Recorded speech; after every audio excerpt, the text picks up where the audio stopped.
பவுலும் சீலாவும் சிறையில் பாடிய ஸ்தோத்திரம். தமிழ் வேதாகமக் கதை. பிலிப்பி நகரத்தில் பவுலும் சீலாவும் இயேசு கிறிஸ்துவின் நற்செய்தியை தைரியமாக அறிவித்துக் கொண்டிருந்தார்கள். அவர்களுடைய போதனையால் பலர் தேவனை அறிந்து விசுவாசத்தில் வளரத் தொடங்கினர். ஆனால் சிலர் அவர்கள் மேல் பொய்யான குற்றச்சாட்டுகளைச் சுமத்தினர். நகர் அதிகாரிகள் எந்த விசாரணையும் இல்லாமல் அவர்களை கடுமையாக அடித்து இருண்ட சிறையின் உள்ளறையில் அடைத்தனர்.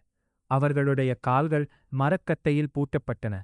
உடல் வலியால் களைத்திருந்தாலும் பவுலும் சீலாவும் மனம் தளரவில்லை.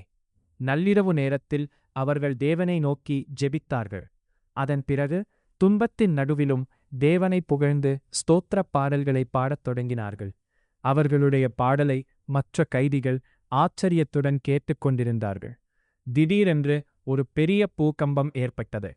சிறையின் அஸ்திவாரங்கள் குலுங்கின. எல்லா கதவுகளும் திறந்தன. கைதிகளின் சங்கிலிகள் தானாகவே கழன்று விழுந்தன. சிறைக்காவலன் விழித்தபோது கதவுகள் திறந்திருப்பதைக் கண்டு கைதிகள் அனைவரும் தப்பிச் சென்று விட்டார்கள் என்று நினைத்து மிகவும் பயந்தான். தன் உயிரை மாய்த்துக் கொள்ள முயற்சித்தபோது பவுல் உரக்க, "உனக்கு தீங்கு செய்யாதே, நாங்கள் அனைவரும் இங்கேயே இருக்கிறோம்" என்று கூறினார்.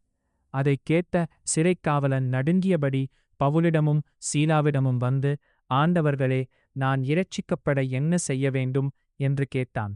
அதற்கு அவர்கள், "கர்த்தராகிய இயேசு கிறிஸ்துவை விசுவாசி, அப்பொழுது நீயும் உன் வீட்டாரும் இரட்சிக்கப்படுவீர்கள்" என்று பதிலளித்தார்கள். அன்றிரவே அவர்கள் தேவனுடைய வார்த்தையை அவன் குடும்பத்தினருக்கும் அறிவித்தார்கள்.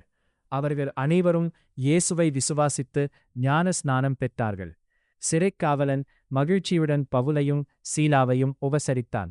இந்த நிகழ்வு துன்பத்தின் நடுவிலும் தேவனை ஸ்தோத்திரிக்கும் விசுவாசிகளோடு தேவன் இருக்கிறார் என்பதையும், ஜெபமும் ஸ்தோத்திரமும் அற்புதங்களை உண்டாக்கும் என்பதையும் நமக்கு நினைவூட்டுகிறது.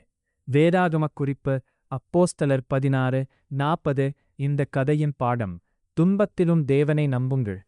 ஜெபமும் ஸ்தோத்திரமும் வல்லமையுள்ளவை. தேவன் தம்மை விசுவாசிக்கிறவர்களை ஒருபோதும் கைவிடமாட்டார்.